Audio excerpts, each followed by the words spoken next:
Do I treat my live-in girlfriend of 2 years the same way that I would treat a wife? Cover her expenses, etc. Well, I mean, that it depends. He doesn't really elaborate.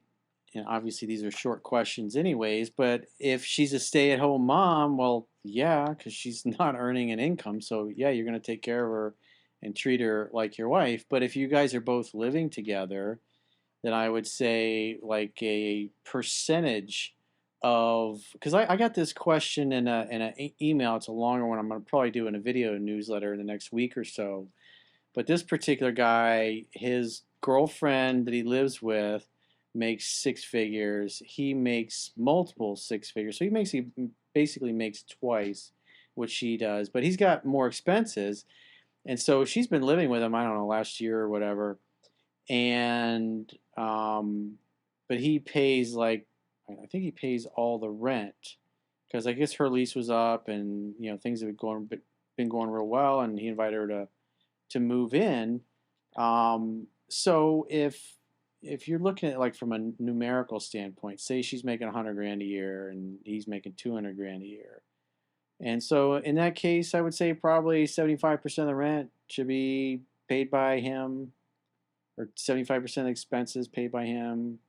The rest, 25% paid by her. She should definitely contribute because I don't think she's contributing anything now. And he says, when we were talking about it, we're going to move to a bigger place. It's going to be more expensive.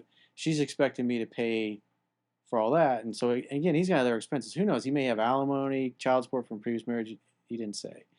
But so you got to look at, obviously if you're making $500,000 a year and your girlfriend makes like 30 grand a year and you're living in a place that's like 20 grand a month or something, or 10 grand a month, or she's not going to be paying 50% of that or even 10% because she's not making that kind of money. But a contribution absolutely is, she should contribute proportionally based upon the incomes, is I would say is a fair way to do it. But it's not fair to you to be paying 100% of the expenses, especially if you're going to get a bigger, more expensive place, and she gets to basically save and bank 100% of her money because you're not married. And so if she got hit by a bus, you wouldn't get anything.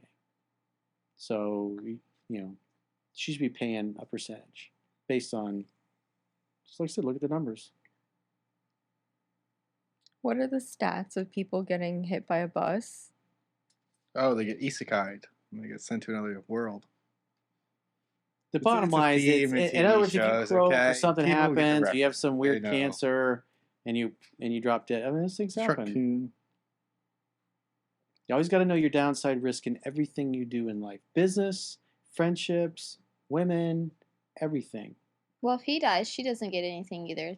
But then she's just gonna have to pay for her own shit. True. And she's on her own. Yeah. Yeah, but if you think about it from this perspective, is that he's like, well, if I'm paying the lion's share, say I'm paying all the living expenses for us, she's putting money into her retirement account, and because I'm paying so much, I'm basically spending most of what I make, and I don't have anything left over to put into retirement. Yeah. And so that's kind of where it's not fair. But so she's not contributing anything right now, and so she should at least be, contributing proportionally. If he makes double what she does, then I would say like probably he should pay like 75%, and she pays 25% of the bills. I think and she has lesser expenses than he is, but I don't know what his other ones are. I mean, he could have student debt. He could have maxed out his credit cards. I don't know. Maybe he's got child support, alimony. I don't know.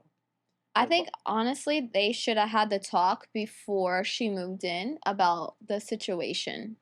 And then if she ignored and didn't comply with that, then what I have saw other in ways. the emails, it sounded like he was like, oh, just move in, it'd be great.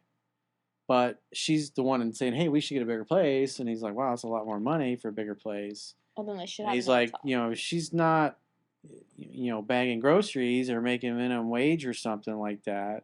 She's making six figures, and her expenses are real low. She's probably, women a lot of times are more frugal than guys when it comes to paying their bills and money and things like that. It can be, I should say.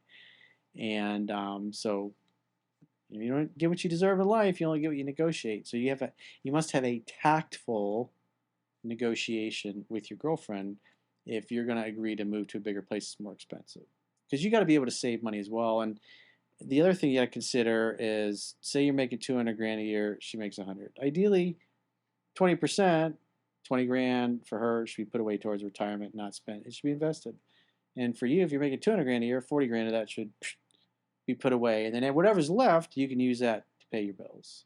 But you should always pay yourself first as you go through your life. Put it in your stocks, your bonds, your money that you put away to buy investment real estate or whatever it happens to be. Got to pay yourself first, always, no matter what. There's going to be ups and downs in the economy. You got boom bust cycles. No matter what, 20% gets put away. So account for that as well.